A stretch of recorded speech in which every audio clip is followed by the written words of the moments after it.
السلام علیکم ویور، guided heart پر آپ کو خوش آمدید۔ تو چلتے ہیں ویڈیو کی طرف۔ ایک دفعہ حضور کئی دنوں کے بعد تشریف لائے، سفر کے آثار بھی تھے، اور پھر حضور کا لباس مبارک بھی بہت دنوں سے حضور نے نیا جوڑا نہیں خریدا تھا، پہنا نہیں تھا، شرف نہیں بخشا تھا، تو کپڑے مبارک بھی نبی پاک صلی اللہ علیہ وسلم کے بظاہر بہت پرانے لگ رہے تھے۔ تو حضرت فاطمہ کے ہاں حضور تشریف لے گئے، تو سیدہ پاک نے حضور کے کپڑوں کو جھاڑا اور جھاڑ کر کے عرض کی، یا رسول اللہ آپ بڑی مشقت فرماتے ہیں، حضور آپ بڑی مشقت کرتے ہیں دین کی۔ یا رسول اللہ صلی اللہ علیہ وسلم دیکھیں کب سے آپ نے کپڑے نہیں خریدے، حضور یہ مشقت کب تک، کس حد تک؟ یہ گویا سوال ہے حضرت فاطمہ کا۔ یا رسول اللہ صلی اللہ علیہ وسلم اتنی مشقت؟ تو حضور نے فرمایا، فاطمہ تیرے باپ کی ڈیوٹی ہے، تیرے باپ کی ڈیوٹی ہے کہ ہر دیہات میں، ہر شہر میں دین پہنچانا ہے۔ پھر نبی پاک صلی اللہ علیہ وسلم نے ایک جملہ کہا جو میں نے پہلی دفعہ پڑھا تو بتاتا ہے کہ مشن کتنا بڑا ہے۔ نبی پاک صلی اللہ علیہ وسلم نے فرمایا، فاطمہ جہاں تک رات پہنچتی ہے نا، وہاں تک ہم نے اللہ کا دین بھی پہنچانا ہے۔ جہاں تک رات آتی ہے نا، جہاں جہاں رات پہنچتی ہے، وہاں تک رسول کریم کا دین بھی پہنچے گا۔ حضور صلی اللہ تعالی علیہ وسلم نے یہ انداز حضرت فاطمہ کو سکھایا کہ جہاں جہاں رات پہنچتی ہے وہاں وہاں دین بھی پہنچے گا، وہاں وہاں یہ دین پہنچ کر کے رہے گا۔ اب آپ اندازہ فرمائیے، اتنا بڑا مشن تھا، اور اس میں سیدہ فاطمہ الزہرا رضی اللہ تعالیٰ عنہ ساتھ حضور کے وقت گزارتی ہیں، ساتھ رہتی ہیں۔ بہت زیادہ آسودگی والی زندگی نہیں، لیکن اس کے باوجود بہت زیادہ پردے کا اہتمام۔ با پردہ عورت کون ہوتی ہے؟ جو برقع پہنے اور سارا گھوم کے واپس آ جائے؟ برقع اس نے پہنا، نقاب اس نے کر لیا، اب جہاں دل کرے جائے؟ نہیں، یہ بھی با پردہ ہے، اس پر بھی کوئی الزام نہیں۔ لیکن جو اصل با پردہ عورت ہے وہ کون ہے؟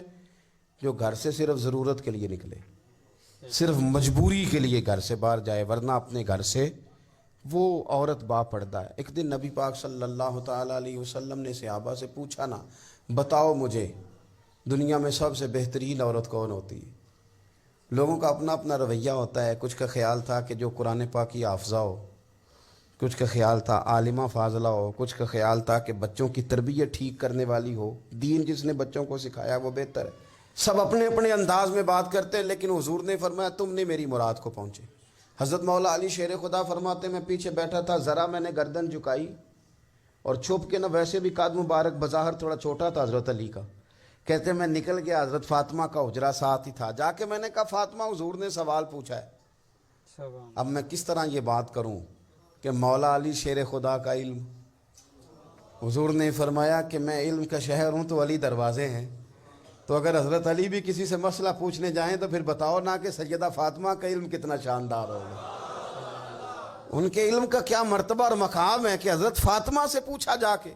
کہا فاطمہ آج نہ حضور نے سوال پوچھا ہے تو سب صحابہ محو حیرت ہیں۔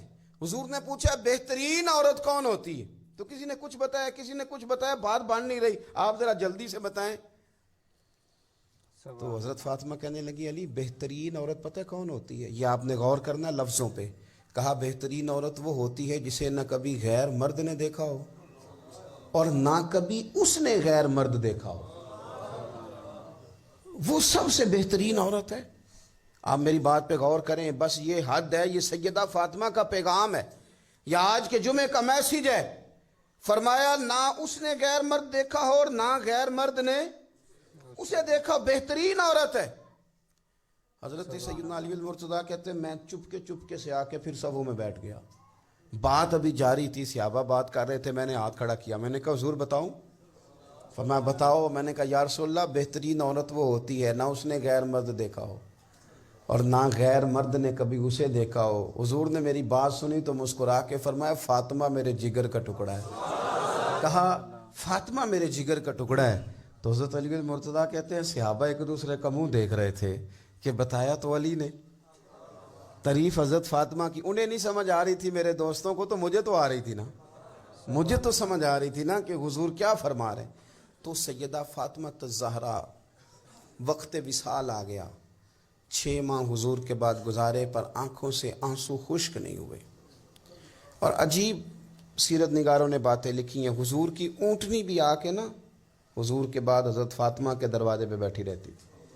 حضور کی اونٹنی بھی, وہ جو حضور کے جانور تھے نا, وہ بھی سیدہ فاطمہ کے دروازے پہ آ کے بیٹھے رہتے. 6 ماہ یوں ہی گزرے. پھر ایک دن حضرت مولا علی شیر خدا کو بلا کے کہا کہ علی بس ایک بات کا خیال رکھنا, جنازہ میرا رات کو اٹھانا. رات کو پردوں میں چھپ کے وقت بتایا ہے, تو اب بھی چاہتی ہوں کہ میرے جنازے کو, میری چارپائی کو بھی غیر محرم نہ دیکھیں. اور پھر فرمایا کہ حضرت اسماء کو بلا کے کہا کہ میرا جنازہ رات کو اٹھایا جائے اور پردے کا خاص اہتمام کیا جائے. تو انہوں نے کہا میں نے حبشہ میں ایک طریقہ دیکھا ہے کہ عورتوں کو جنازوں کو اوپر سے کئی چادروں کے ساتھ ڈھانپ دیا جاتا ہے. فرمایا بس وہی میرے ساتھ بھی کرنا. رات کو ہی جنازہ اٹھا. تو شاید مدینے میں آج کوئی آنکھ ایسی نہیں تھی جو خشک رہی ہو. حضرت عمر جیسے لوگ بھی روئے, حضرت ابوبکر صدیق جیسے لوگوں کی آنکھیں بھر آئیں. سیدنا عثمان غنی رضی اللہ تعالیٰ عنہ بھی ایک کونے میں بیٹھے تھے. کئی منٹوں تک سیدہ عائشہ صدیقہ رضی اللہ تعالیٰ عنہ بولی نہیں. لوگوں نے کہا ہوا کیا؟ فرمانے لگی آج حضور کی تصویر کی رخصتی کی باری آئی ہے, آج تصویر حضور کی جا رہی ہے. رات کو جنازہ سیدہ فاطمہ نے وصیت کی, جاتے ہوئے بھی غیر محرم کی نظر نہ پڑے. امام سیوطی نے حدیث لکھی ہے, میرے نبی پاک نے فرمایا دن ہوگا قیامت کا, اللہ فرشتوں سے فرمائیں گے نظریں جھکا لو. اہل محشر سے کہا جائے گا ذرا اپنی نظریں جھکا. یہ اہل محشر کون ہوں گے؟ ولی, غوث, کتب, صلحاء, اتقیاء, علماء. اپنی گردنیں جھکاؤ, نظریں جھکاؤ. کیا ہونے لگا ہے؟ کہا محمد کی بیٹی فاطمہ کی سواری گزرنے لگی ہے. یہ موقع حیا کا ہے. سیدہ فاطمہ کی سواری گزرنے لگی ہے. یہاں چونکہ انہوں نے پردوں میں وقت گزارا ہے تو صبح قیامت بھی پردوں کے اندر وہ جائیں گی. میرے اعلیٰ حضرت فرماتے ہیں سیدہ زاہدہ طیبہ طاہرہ, اور فرماتے ہیں جان احمد کی راحت پہ لاکھوں سلام. جان احمد کی راحت پہ, حضور کی جان کی راحت ہیں سیدہ فاطمہ, جان احمد کی راحت. اور پھر فرماتے ہیں آب تطہیر سے جس میں پودے جمے, اس ریاض نجابت پہ لاکھوں سلام. وہ تو پاکیزگی کا باب ہے. ایک تو یہ کہ خوب عقیدت کا اظہار کریں, دوسرا یہ کہ اپنے بچوں کو حوصلہ مند بنائیں, تیسرا یہ کہ سچ کی عادت ڈالیں, چوتھا یہ کہ صبر کا ان کو سبق دیں, پانچواں یہ کہ پردے کی خاص نصیحت فرمائیں, اور اپنے گھروں کے اندر آپ پیار والا ماحول بنائیں, بچوں کے ساتھ احترام والا رشتہ بنائیں. حضور سیدہ کے آنے پہ کھڑے ہوتے تھے. اس طرح کا ماحول بنائیں کہ جس سے اپنائیت بڑھے. اللہ کے حضور دعا ہے اللہ تعالیٰ ان کے صدقے ہماری اولادوں پہ فضل